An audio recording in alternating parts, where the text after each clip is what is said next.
irmãos a pregarem expositivamente. É uma maneira de nós aprendermos as Escrituras Sagradas.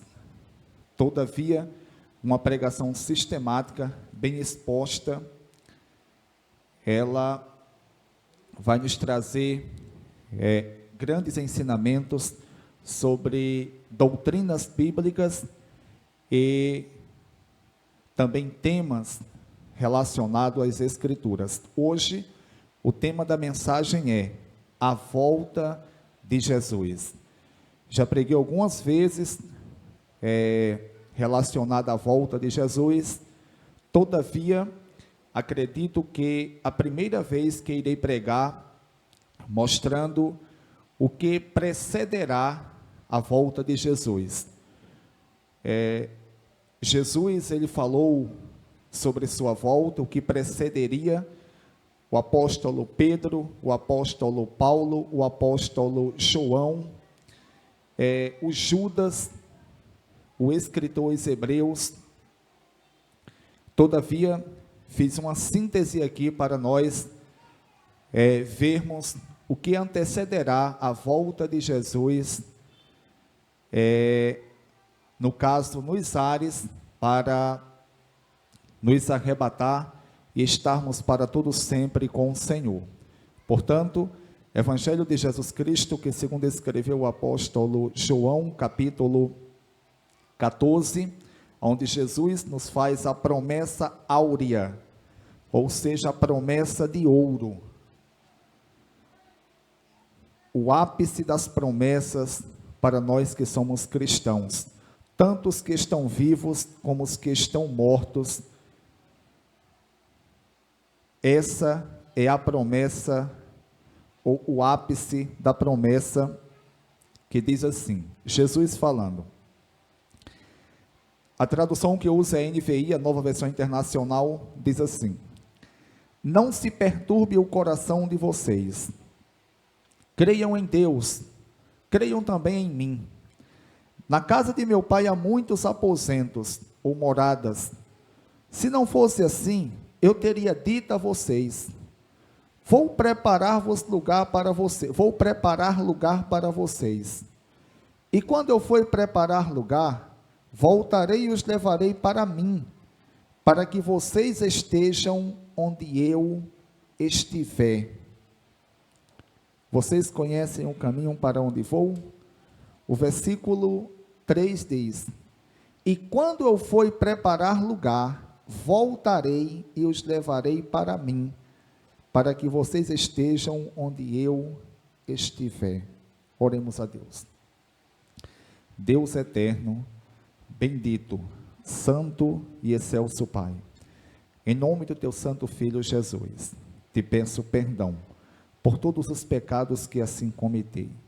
Deus bendito, ilumine a minha mente, para que eu venha fazer exposição da tua palavra com fidelidade, e assim, Deus, nós venhamos compreendermos essa tão bendita e esperada promessa do Senhor, e assim estarmos atentos, para que quando o Senhor vier, nós estejamos em comunhão com o Senhor, e assim nós seremos arrebatados e nos encontraremos com o Senhor nos ares. Deus bendito, abre a mente de cada um que aqui está, para que possam entender a tua palavra. Assim te peço e te agradeço em nome de Jesus. Amém. Irmãos, como já disse, o tema da mensagem é a volta de Jesus. E como expositor das Escrituras Sagradas, os irmãos sabem que não gosto de pegar um versículo fora de contexto. Já preguei nesse versículo, ou expus essa perícope, e irei explicar o contexto desta perícope.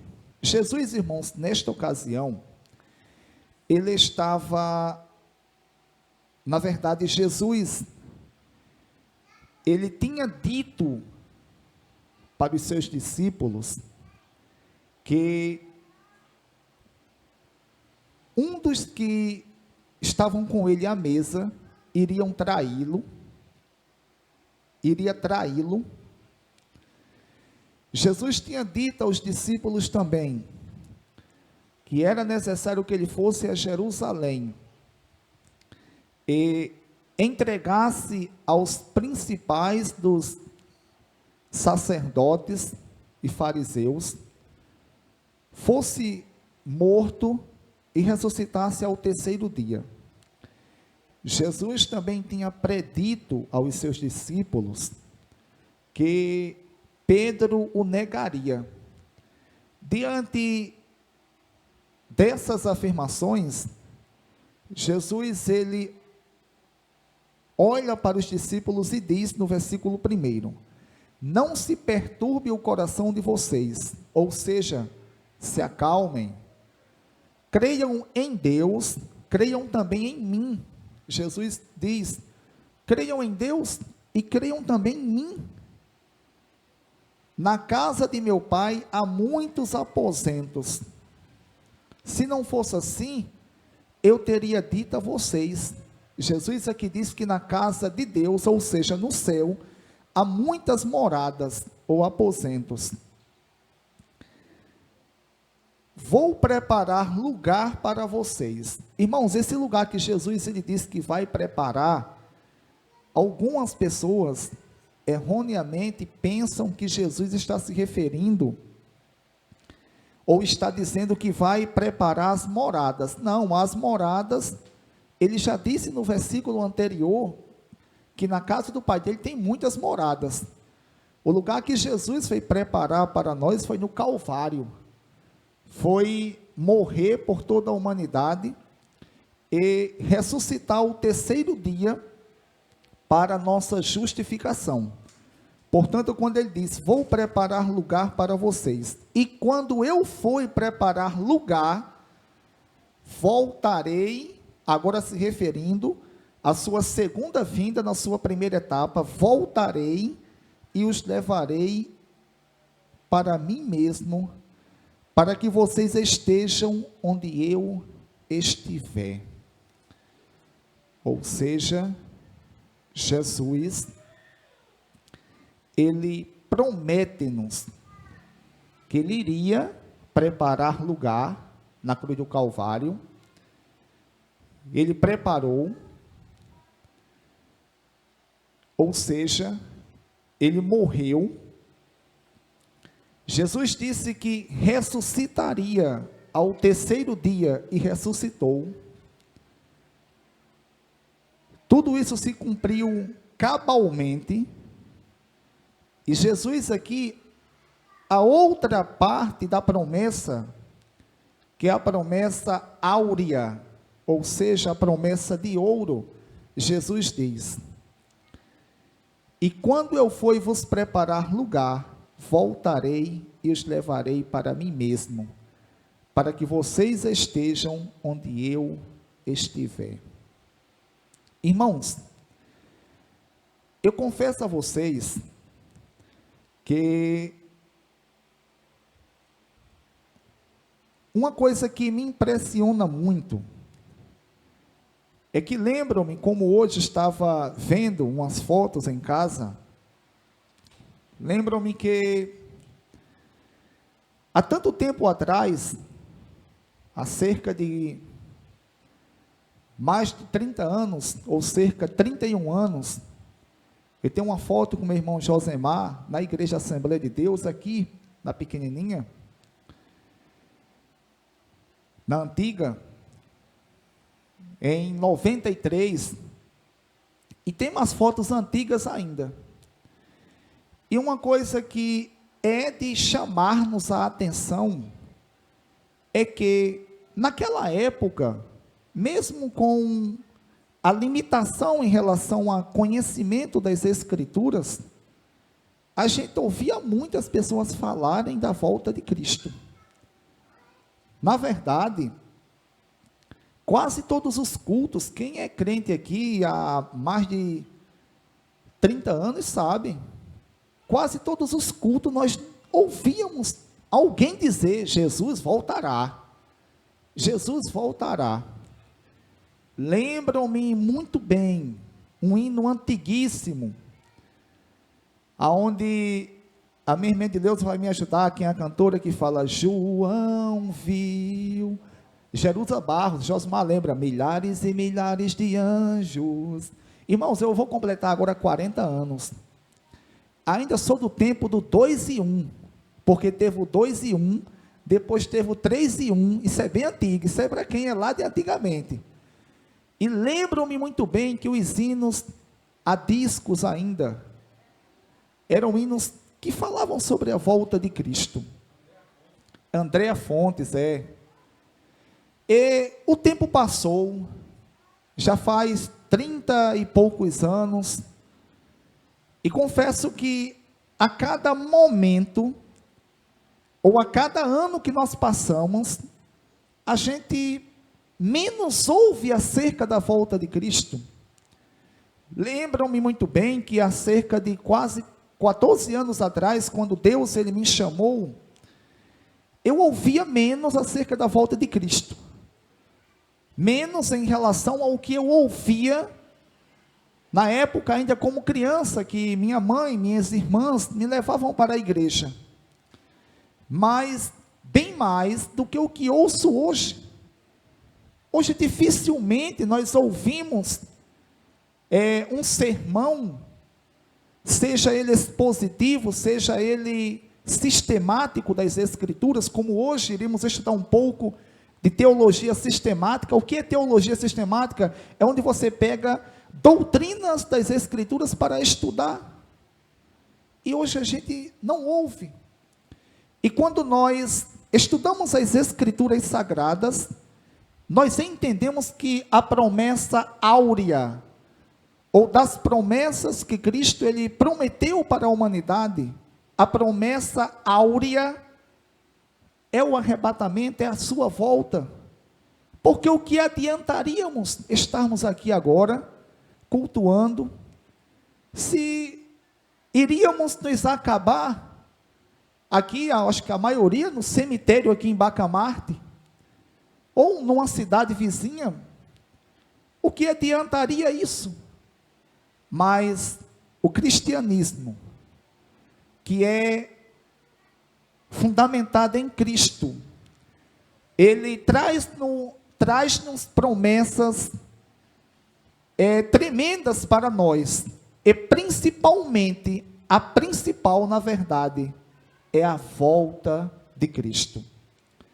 Lembram-me muito bem de quando, ainda criança ali, com 9 anos, 8 anos de idade, que eu tenho uma memória boa, ia para a igreja e escutava os pregadores, mesmo dentro da sua limitação, dizendo: Jesus voltará, ele poderá voltar a qualquer momento, ele pode voltar até hoje, a gente pode não terminar o culto e hoje, a gente não escuta mais sobre isso. Irmãos, hoje irei falar um pouco sobre a volta de Cristo, ou na verdade o tema é a volta de Cristo, mas irei falar sobre o que precederá a volta de Cristo. O que precederá, ou seja, o que antecederá a volta de Cristo. O que virá antes da volta de Cristo. O que acontecerá, como é que estará o mundo antes da volta de Cristo. Cristo falou sobre isso. Os apóstolos, inspirados pelo Espírito Santo, também falaram sobre isso. E nós iremos aqui, espero que dê tempo, eu seja bem objetivo, que o Espírito Santo me guie, para nós vermos. O primeiro ponto que nós iremos analisar, o que precede a volta de Cristo, a volta de Cristo será precedida por um grande aumento de falsos mestres, com seus falsos ensinos. Infelizmente, muitas pessoas enganadas. Irmãos, eu vou abrir alguns versículos aqui, colocar o celular aqui, e peço que os irmãos abram para acompanhar. 1 Timóteo capítulo 4, versículo 1. Eu irei abrir e irei ler. Se os irmãos quiserem, depois podem anotar para verificar em casa.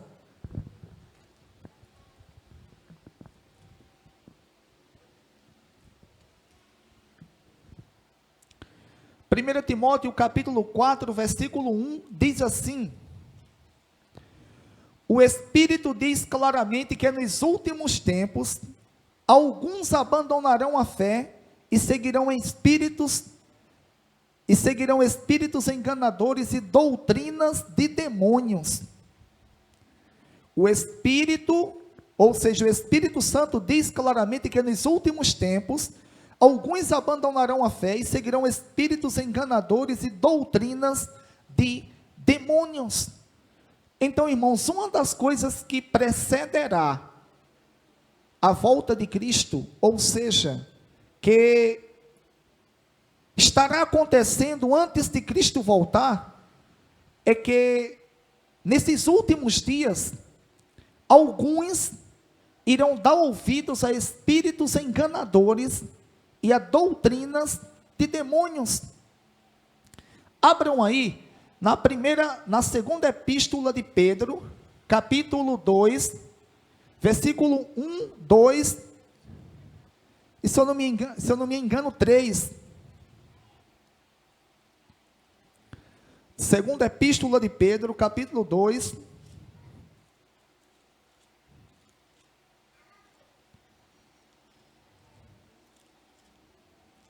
diz assim: no passado surgiram falsos profetas no meio do povo, como também surgirão entre vocês falsos mestres.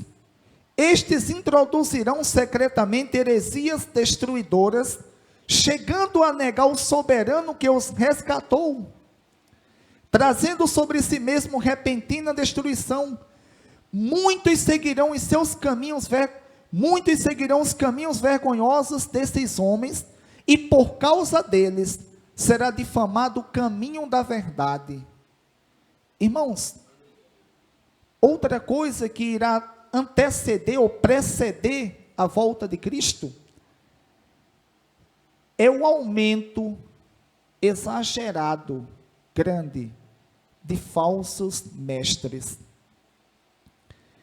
E o Espírito Santo, ele mais uma vez fala pela boca de Pedro, que da forma que no antigo pacto surgiu entre o povo de Deus falsos profetas, surgirão entre nós, ou seja, a igreja, falsos mestres, e esses introduzirão ensinos enganadores, e muitos os seguirão. Agora eu pergunto a vocês, isso tem acontecido em nossos dias?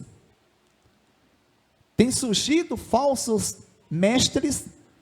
Quem são os mestres? São as pessoas que ensinam. Alguém já disse, e lembram-me, o Paulo Júnior, que o câncer da igreja brasileira está exatamente no púlpito.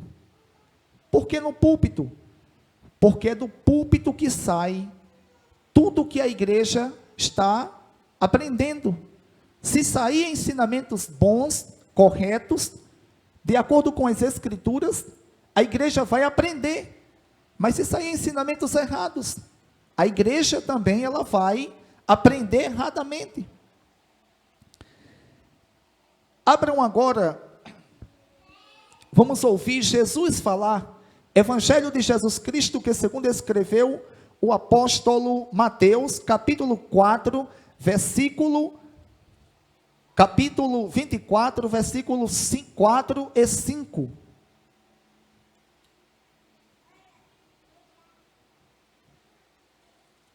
Mateus capítulo 24, versículo 4 e 5. O próprio Jesus falando.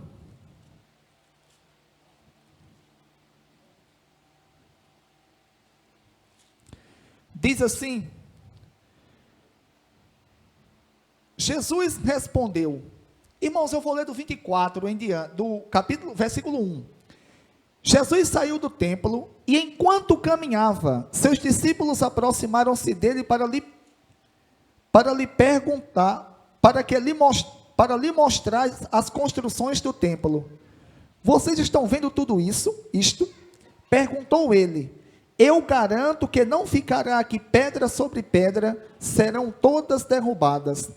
Tendo Jesus se assentado no Monte das Oliveiras, os discípulos dirigiram-se a ele em particular e disseram: Dize-nos quando acontecerão essas coisas e qual será o sinal da tua vinda e do fim dos tempos? Ou seja, uma pergunta tripartida. Uma pergunta que tem três partes. Dize-nos quando acontecerão essas coisas, ou seja, o quê? A destruição do templo, que não ficará pedra sobre pedra. Qual será o sinal da tua vinda? Ou seja, volta no arrebatamento e o fim dos tempos. Volta dele em poder e grande glória. Jesus começa a responder. Versículo 4, ele diz assim: Jesus respondeu: cuidado que ninguém os engane.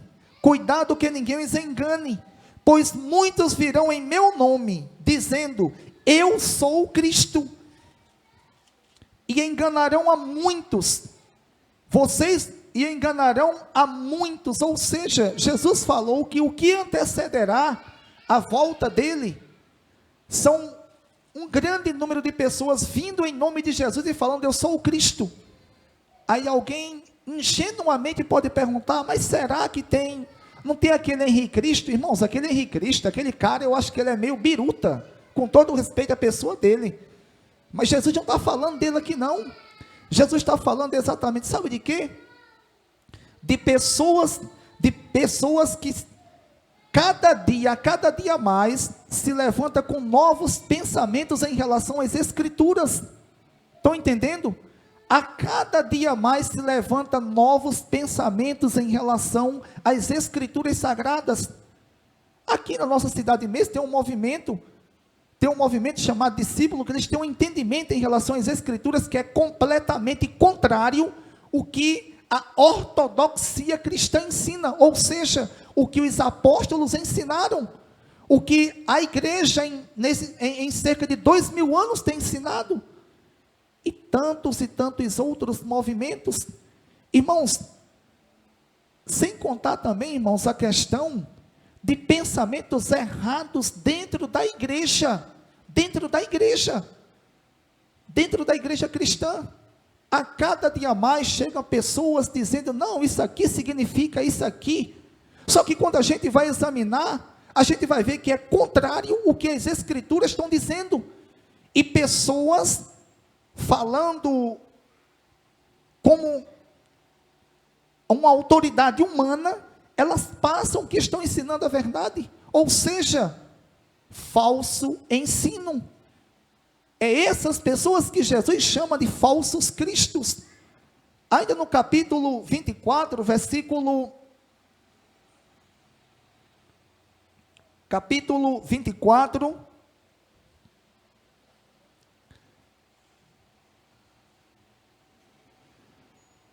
versículo 23, diz assim: se então alguém disser: vejam, aqui está o Cristo, ou ali está ele, não acreditem, pois aparecerão falsos cristos e falsos profetas, que realizarão grandes sinais e maravilhas, para, se possível, enganar até os eleitos, ou seja, os chamados por Deus, os escolhidos. Vejam que eu os avisei antecipadamente. Irmãos, e isto tem acontecido em uma grande escala. Ah, não, a verdade está comigo. Não, a verdade está com o Josemar. Não, está com o Silvano. Irmãos, a verdade não está comigo. Eu sou um pecador falho como qualquer um outro. E se eu não obedecer a palavra, eu serei condenado eternamente. A verdade está nas Escrituras. Então, tudo o que qualquer ensinador que está se passando por servo de Deus, ele disser, ele tem que falar de acordo com o que as Escrituras falam em todo o seu contexto geral, e não apenas, irmãos, em um versículo isolado, e trazer uma interpretação completamente contrária ao que as Escrituras nos ensinam.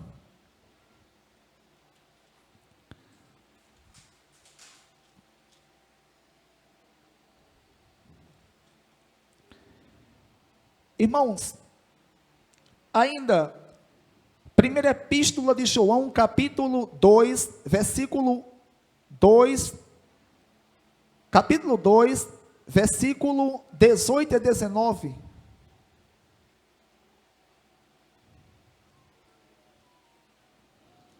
Primeira epístola de João, capítulo 2, versículo 18 e 19, diz assim: filhinhos, esta é a última hora, e assim como vocês ouviram que o anticristo está vindo, já agora muitos anticristos têm surgido. Por isso sabemos que esta é a última hora. Eles saíram do nosso meio, mas na realidade não era dos nossos, pois se fosse dos nossos, teriam permanecido conosco. O fato de terem saído mostra que nenhum deles era dos nossos.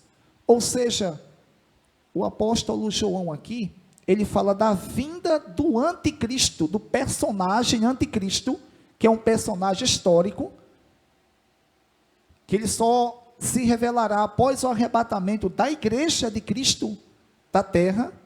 Mas ele fala que, ele diz que da forma que ouviram que o anticristo está vindo, já muitos anticristos têm surgido. Ou seja, já na época do apóstolo João, muitos pensamentos errados em relação às escrituras tinham surgido. Ou seja, anticristos. A palavra anticristo tem um sentido de contra Cristo. A ideia é contra Cristo. Irmãos, e tudo isso tem acontecido. Para terminar esse primeiro ponto, a segunda epístola a Timóteo, capítulo 4, versículo 1 a 3. Segunda epístola de Paulo a Timóteo, capítulo 4, versículo 1 a 3.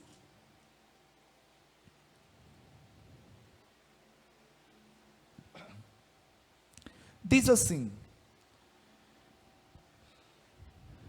na presença de Deus e de Cristo Jesus, que há de julgar os vivos e os mortos por sua manifestação e por seu reino, eu exorto solenemente, pregue a palavra,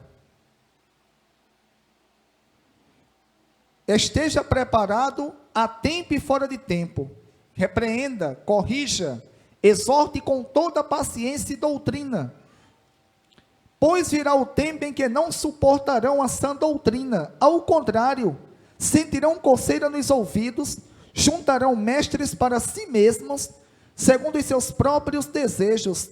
Eles se recusarão a dar ouvidos à verdade, voltando-se para os mitos. Você, porém, seja moderado em tudo, suporte os sofrimentos, faça a obra de um evangelista, cumpra plenamente o seu ministério. Portanto, irmãos, o primeiro ponto que irei falar, que na verdade já estou falando, que precederá a volta de Cristo, é um grande aumento de falsos mestres com seus falsos ensinos.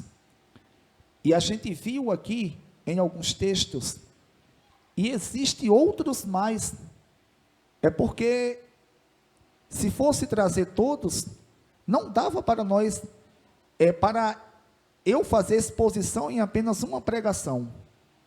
Irmãos, isso tem acontecido em uma grande escala, não só aqui na nossa cidade, na verdade, na nossa cidade, em uma escala,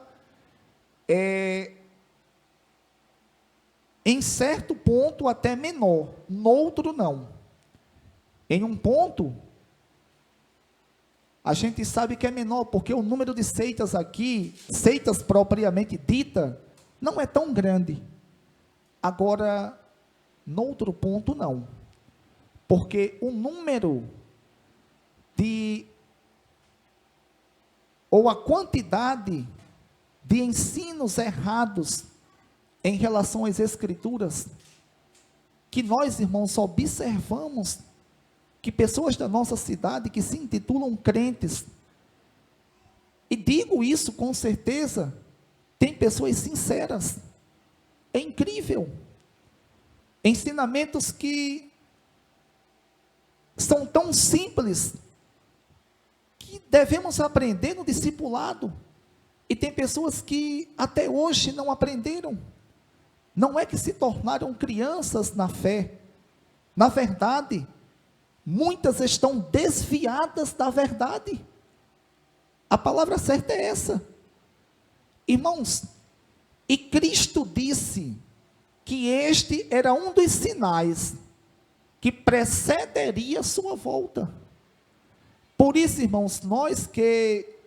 somos crentes, nós temos que nos dedicarmos cada vez mais a estudarmos as Escrituras, a aprendermos o que ela diz, termos a humildade de perguntarmos ao pastor, ao dirigente da igreja, isso aqui realmente é de acordo com, é realmente isso aqui o que as Escrituras diz?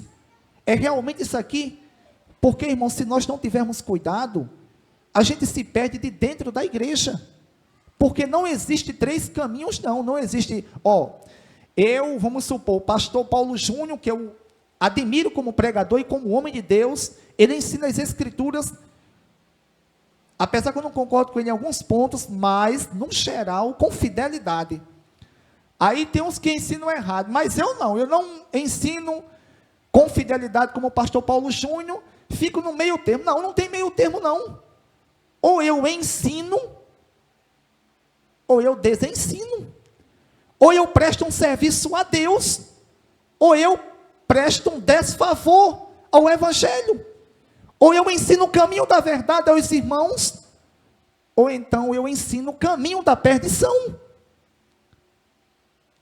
Isto, Cristo falou que precederia a sua vinda, surgimento de falsos mestres, surgimento de falsos ensinos, surgimento de pessoas que dizem, não, aqui está a verdade, não, porque aqui realmente é perfeito, só que quando você vai estudar as Escrituras, você percebe facilmente que o que estão ensinando não tem consonância, não tem comunhão com o que as Escrituras Sagradas nos ensinam.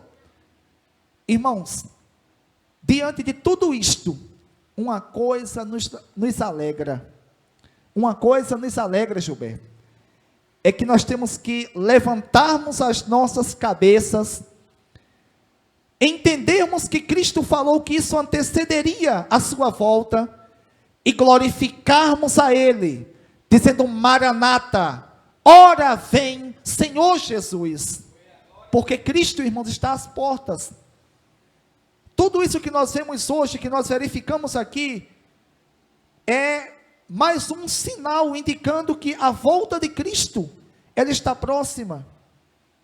Irmãos, e outra coisa também que precederia a volta, que vai preceder a volta de Cristo, sabe o que é?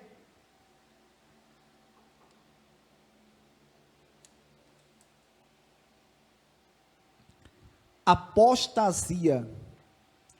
Quem dos irmãos aqui sabe o que é apostasia? Apostasia, irmãos, é abandono conscientemente da fé. É abandono conscientemente da fé. Na primeira epístola a Timóteo, capítulo 1, versículo 1, a gente viu que muitos abandonarão a fé cristã nos últimos dias. Irmãos, e isto também tem acontecido em grande escala, ou em grande quantidade. Existem dois tipos de abandono, ou duas formas da pessoa abandonar a fé cristã, bem clássica. A primeira é, quando a pessoa está na igreja, e desiste conscientemente da fé, e decide voltar ao mundo, as práticas que praticava antes dessa pessoa se converter. Isso é muito comum a gente perceber isso. E a quantidade de pessoas que têm feito isso é tremenda. Pessoas que outrora, ou seja, que noutro momento, eram pessoas combatentes, eram pessoas que estavam envolvidas ali com os trabalhos da igreja. Hoje, elas voltaram às práticas que praticavam quando ainda não eram crentes. Irmãos, e a Bíblia diz que nos últimos dias muitos abandonarão a fé. Outra maneira, irmãos, ou outra forma das pessoas apostatarem da fé, é quando as pessoas, elas deliberadamente, elas deixam de seguir a verdade e passam a seguir a mentira.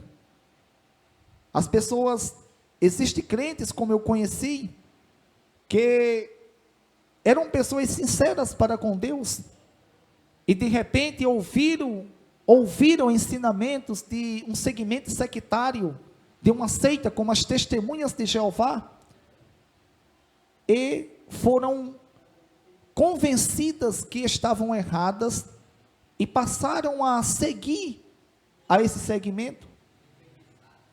Foram, na verdade, enfeitiçados, e tantos outros segmentos, como esses segmentos que têm surgido a todo instante aí.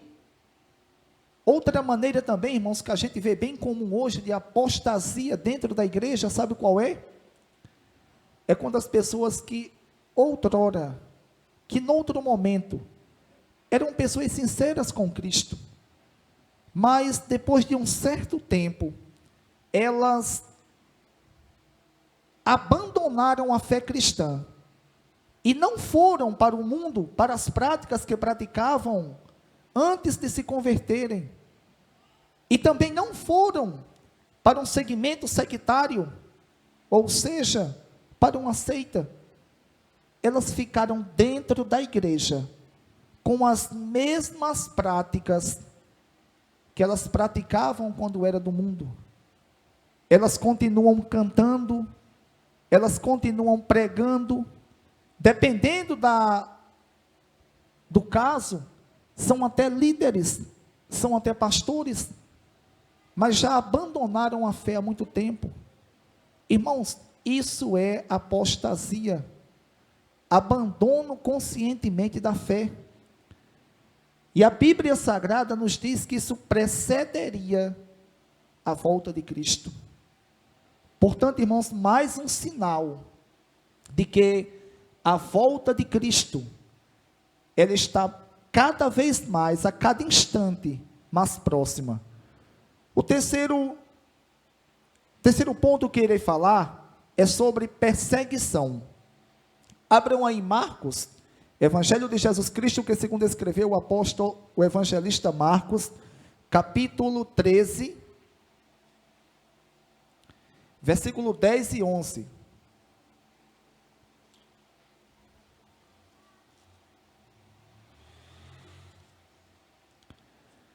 Capítulo 13, versículo 10 e 11.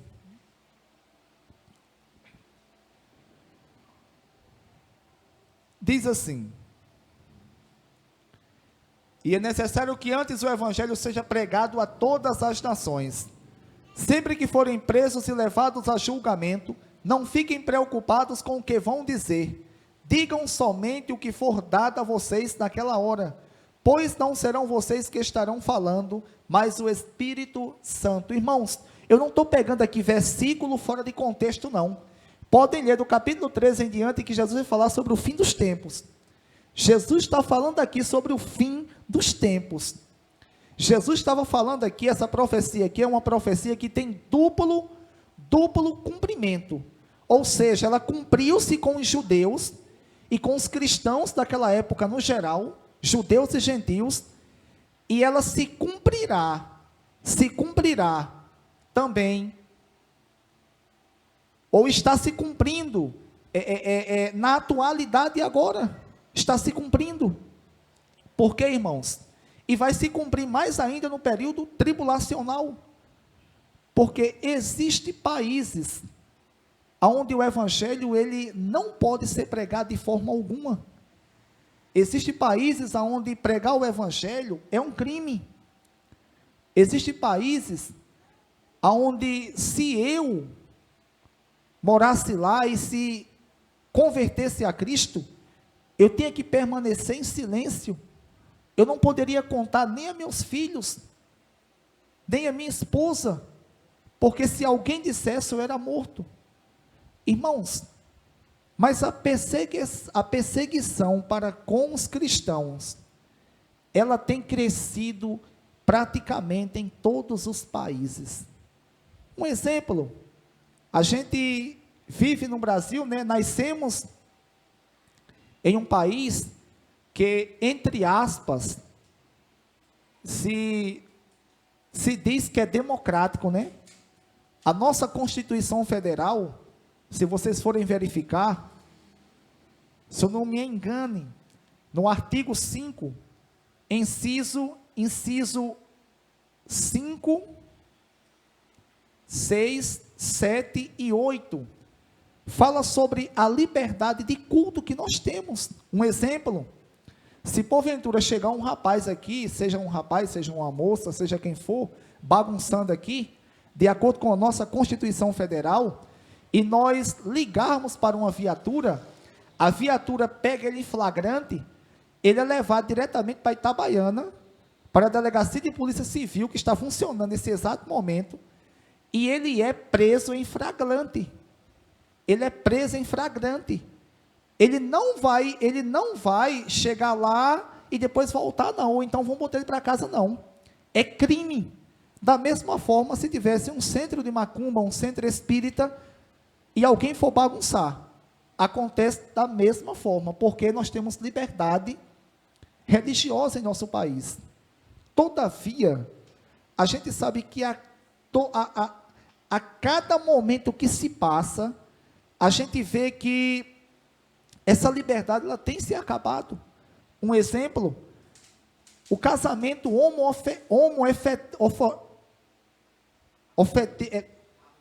homoafetivo em nosso país, ele é legal hoje. E nós sabemos que a Bíblia Sagrada diz que é pecado. Na verdade, a Bíblia Sagrada chama de abominável. Lá no Antigo Testamento, a pessoa que fosse homossexual e fosse descoberto, os irmãos sabiam como é que Deus mandou tratar lá no Antigo Testamento? Alguém daqui sabe dizer como é que era? Tinha que ser apedrejado até a morte. Tinha que ser apedrejado até a morte. É claro que na nova aliança a gente não vai fazer isso, porque Deus não autorizou ou não passou o princípio. No entanto, a questão de pecado continua a mesma. É uma coisa que é abominável. Mas diante do que hoje é lei, se nós formos falar isso, se nós formos falarmos isso, dependendo do ambiente, nós seremos presos. Por quê? Porque é logo homofobia.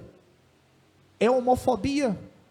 Só que essas mesmas pessoas, a mesma mídia que divulga essas abominações e propaga, eles não falam sobre cerca de mais de 100, preste atenção, são dados oficiais, mais de 100.000 cristãos morrem por ano, por conta da perseguição evangélica, da perseguição contra os cristãos. Isso, irmão, se nós formos usarmos o termo também, isso é uma cristofobia, e a gente não vê ninguém falando sobre isso, ou seja, uma perseguição tremenda. A gente sabe que a cada momento, a cada instante que está se passando, a gente não vai poder falar certas coisas.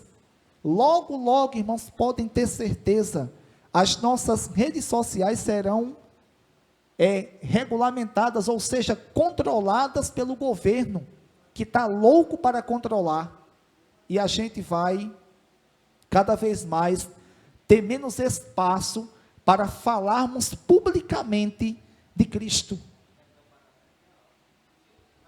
E tudo isso, irmãos, tudo isso, essa perseguição, Cristo, irmãos, Ele falou que isso viria sobre nós.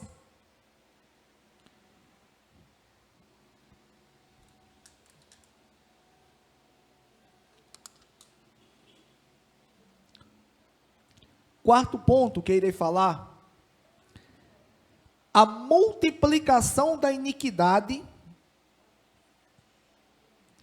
e o amor dos crentes esfriando. Abram aí, Mateus capítulo 24, versículo 12. Mateus capítulo 24, versículo 12.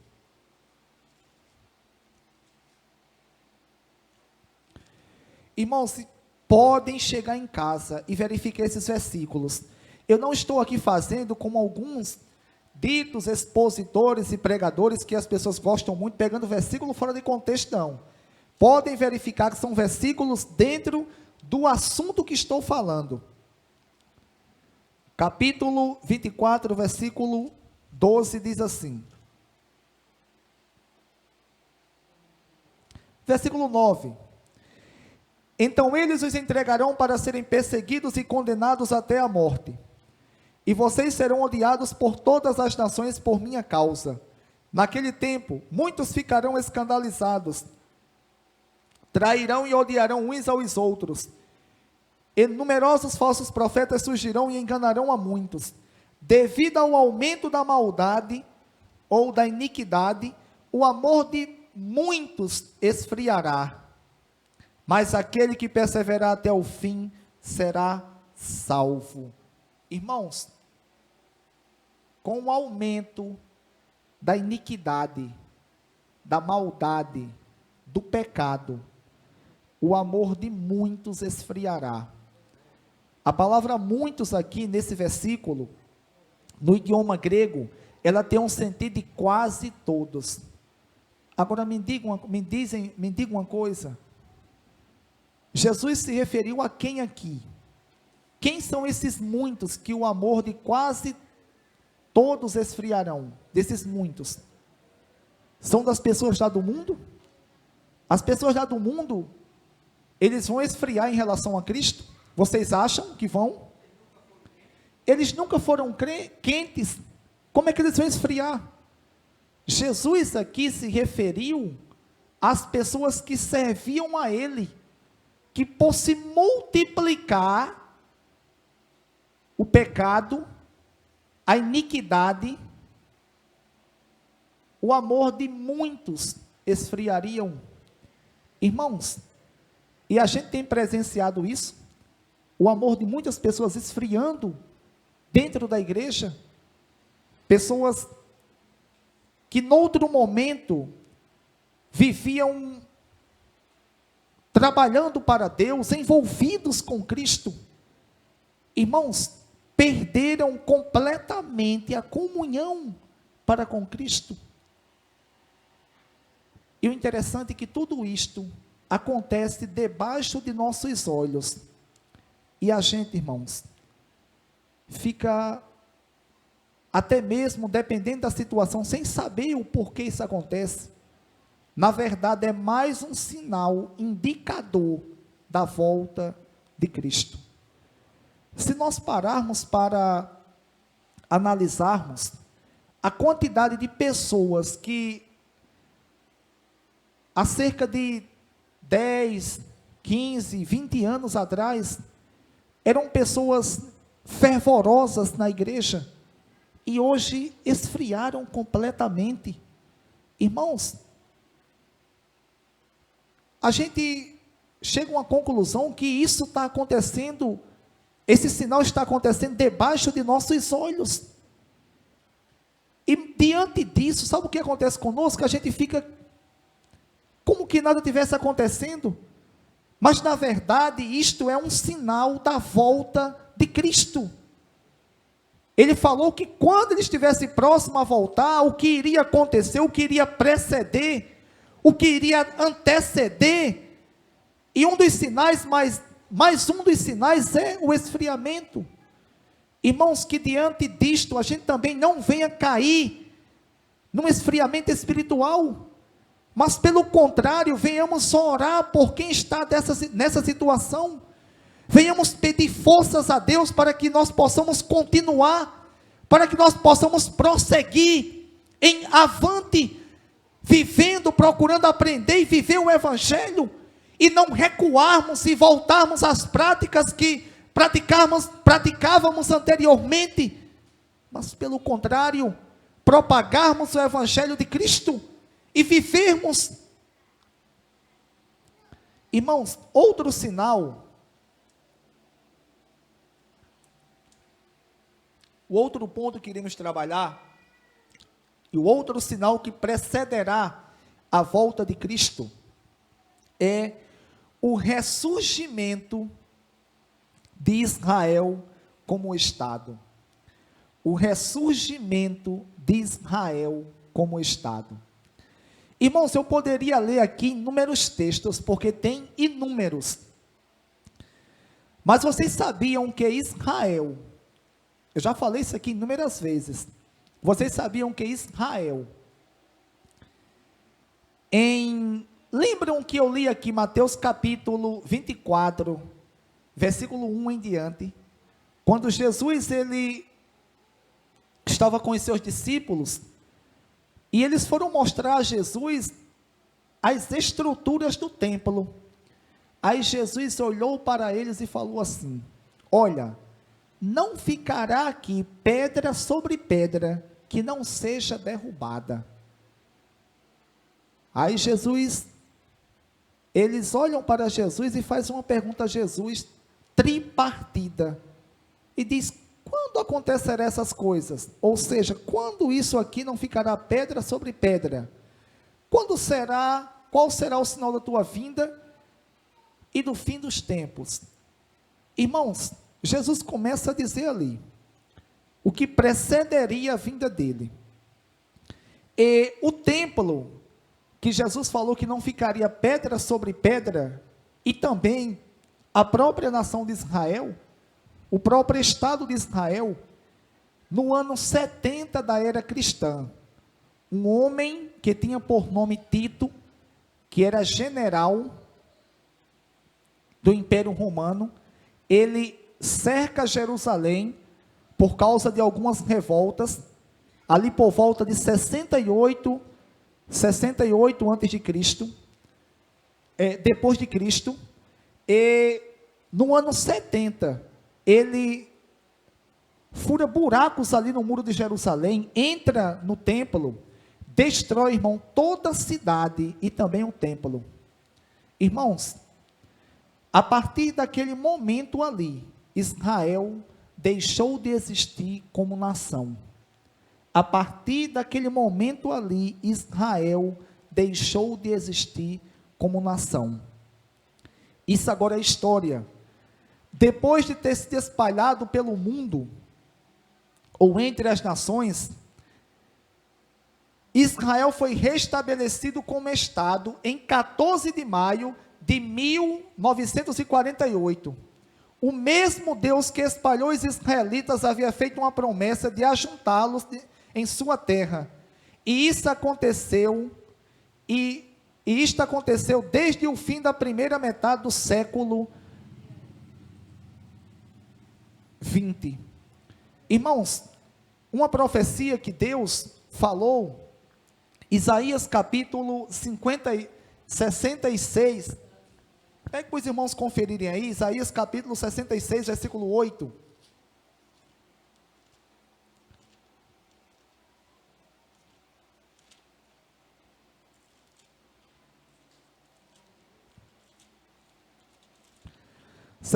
Versículo 8 diz assim, ou versículo 7, antes de entrar em trabalho de parto, ela dá à luz, antes de lhe sobrevir as dores, ela ganha um menino. Olha o versículo 8, quem já ouviu uma coisa dessas? Quem já viu tais coisas? Pode uma nação nascer num só dia? Ou pode-se dar à luz um povo num instante? Pois Sião ainda estava em trabalho de parto, e deu à luz a seus filhos, ou seja, Deus predizendo 750 anos, entre 740 e 750 anos antes de Cristo, o que iria acontecer com Israel, irmãos. O que iria acontecer com Israel, antes mesmo de Israel ter sido levado para o cativeiro babilônico e ser destruída a nação em 70. Deus, ele já predisse o que iria acontecer. E no dia 14 de maio de 1948, a ONU, irmãos, em votação, a Organização das Nações Unidas em votação, votaram e Israel foi estabelecida como reino. Portanto, daquele dia em diante, muitos israelitas que estavam dispersos pelo mundo, eles voltaram para a sua terra. O ressurgimento de Israel, é mais um sinal da volta de Cristo. Novamente lemos agora Mateus capítulo 24. Desta feita,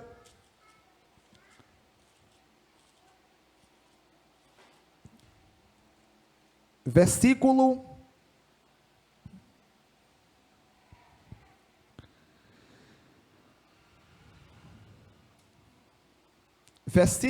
32. Irmãos, pode ler o capítulo 24 todo, que vai falar sobre a volta de Cristo. Na verdade, fala sobre as duas voltas de Cristo. A volta dele para a igreja e a volta em poder e grande glória. Versículo 32 diz assim: aprendam a lição da figueira. Quando seus ramos se renovam e suas folhas começam a brotar, vocês sabem que o verão está próximo.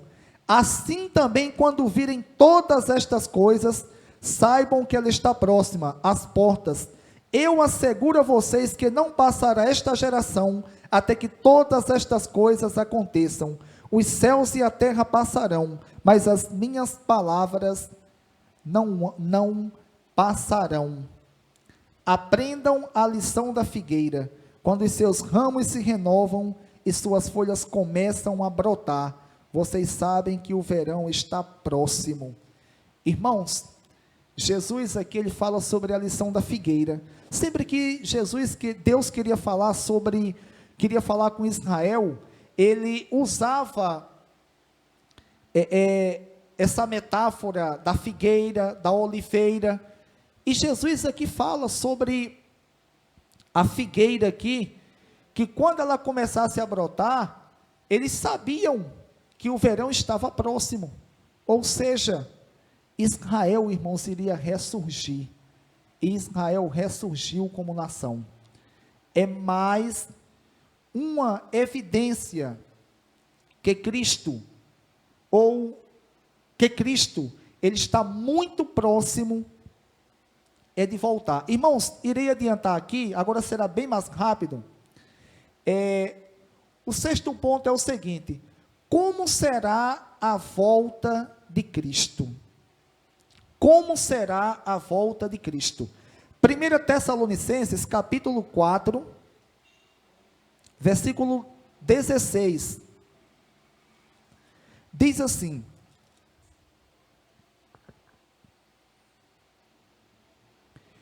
pois dada a ordem, com a voz do arcanjo e o ressoar da trombeta de Deus, o próprio Senhor descerá dos céus, e os mortos em Cristo ressuscitarão primeiro. Depois nós, os que estivermos vivos, seremos arrebatados com eles nas nuvens, para o encontro com o Senhor nos ares, e assim estaremos com o Senhor para sempre. Ou seja, como será o arrebatamento? Cristo, ele virá nos ares, ele irá ressuscitar primeiro os mortos que morreram em comunhão com Deus, e depois nós seremos arrebatados para nos encontrarmos com os mortos que já são ressuscitados, que foram ressuscitados, e depois com Cristo nos ares. 1 Coríntios capítulo 15, 1 Coríntios capítulo 15,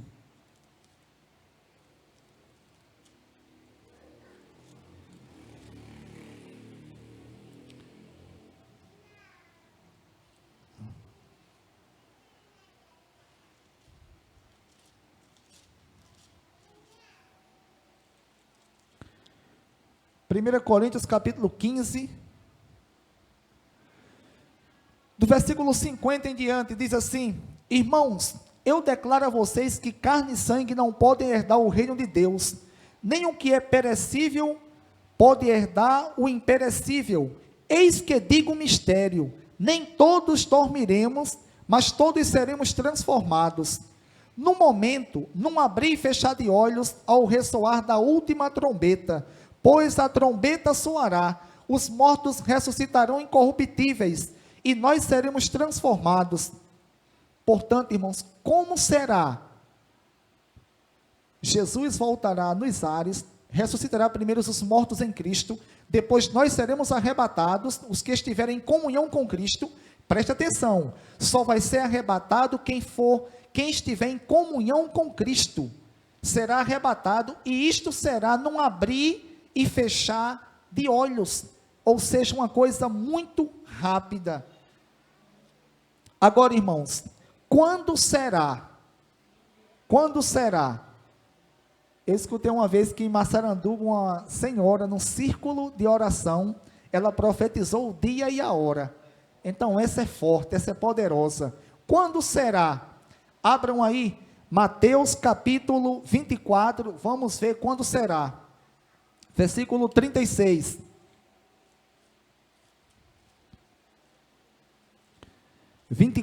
Versículo 36.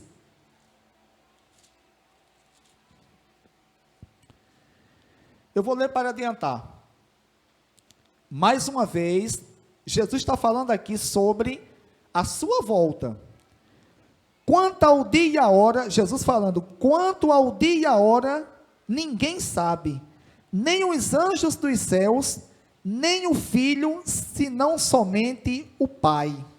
Irmãos, Jesus aqui, que isso fique bem claro, eu vejo muitos pregadores e pregadores, escritores, homens famosos, dizendo que Jesus aqui não sabia. Jesus aqui, ele como homem, ele poderia responder, e como homem, ele não sabia, mas ele como Deus, que ele era Deus e homem, como Deus ele sabia. E porque ele mentiu aqui? Não, ele não mentiu, ele respondeu como homem. Ele poderia responder como Deus, e poderia também responder como homem, e ele aqui respondeu como homem. Está entendendo? Mas ele sabia e sabe. Então Jesus fala, quanto àquele dia e hora ninguém sabe, nem os anjos dos céus, nem o Filho, senão somente o Pai. Como foi nos dias de Noé, assim também será na vinda do Filho do Homem. Pois nos dias anteriores ao dilúvio, o povo vivia comendo e bebendo, casando-se e dando-se em casamento, até o dia em que Noé entrou na arca, e eles nada perceberam.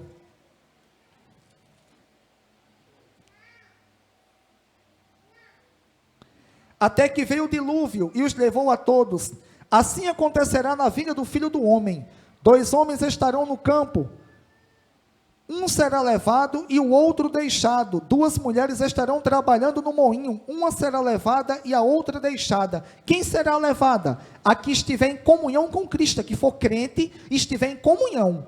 A que não for crente, ou dizer que é crente, mas não está em comunhão, será deixada. Portanto, vigiem. A palavra de Cristo é essa: portanto, vigiem, porque vocês não sabem que dia virá o seu Senhor. Mas entendam isto: se o dono da casa soubesse a que hora da noite o ladrão viria, ele ficaria de guarda e não deixaria que a sua casa fosse arrombada. Assim vocês também precisam estar preparados, porque o Filho do Homem virá numa hora em que vocês menos esperam. Portanto, irmãos, finalizando, quando será que ele virá? Jesus mesmo diz: o dia e a hora ninguém sabe. O que Jesus ele nos recomenda é que nós devemos vigiarmos, é que nós devemos estarmos alertas, é que nós devemos estarmos preparados, porque aquele momento o momento que Jesus virá será um momento que ninguém esperará. Lembram que o próprio Jesus disse que será semelhante aos dias de Noé? E o que acontecia nos dias de Noé? Comiam, bebiam, casavam e estavam sem casamento.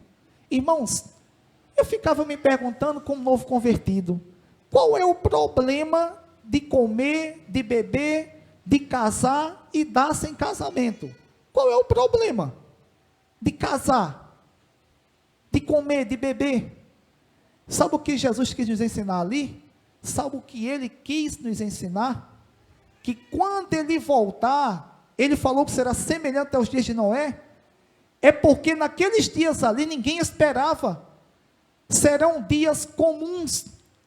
Nesse dia que Jesus voltar, possivelmente nós estaremos nas mesmas atividades costumeiras que nós praticamos. Eu posso estar correndo na pista, eu posso estar fazendo musculação, eu posso estar orando, eu posso estar lendo a Bíblia, eu posso estar trabalhando, indo na secretaria, no posto, que é mais difícil, eu posso estar visitando a casa de alguém, pegando um cachorro, um gato. Vocês podem estarem nas suas casas, nos seus trabalhos, nas escolas.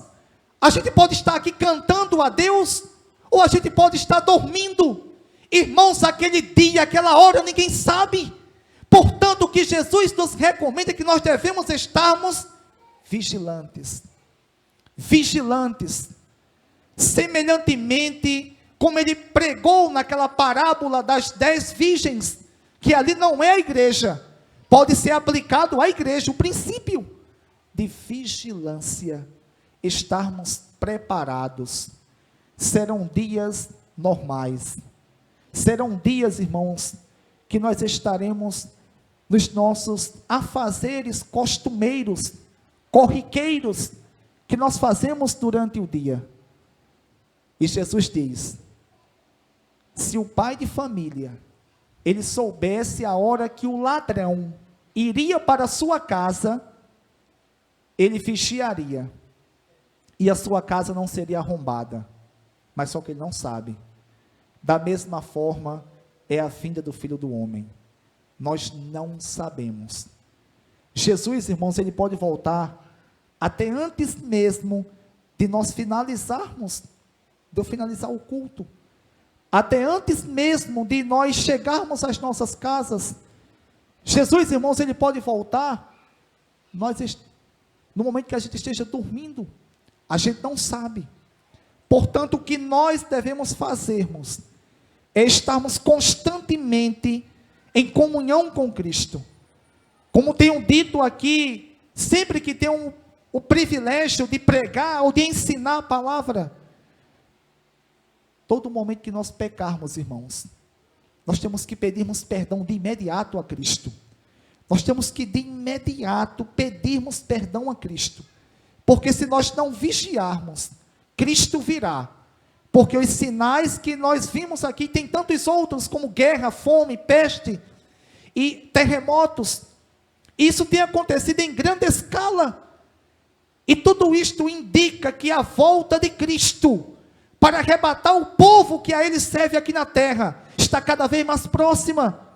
Portanto, que nós venhamos vigiarmos, para que a gente, irmãos, não venha, no momento que Cristo voltar, nós estarmos na rua e recebermos a notícia, olha, fulano de tal, estava em casa agora e de repente sumiu. Ah, eu fiquei sabendo também que fulano de tal estava e daqui a pouco sumiu. Irmãos, e nós como crentes, nós pararmos e entendermos que Cristo voltou, e nós, porque não estávamos em comunhão com Ele, ficamos, irmãos, para provarmos da ira futura do Cordeiro, da ira de Cristo, que irá ser derramada sobre a terra durante 7 anos, no período tribulacional. Portanto, que Deus em Cristo Jesus, Ele nos conceda força, vigor, para assim vivermos o seu sacro evangelho.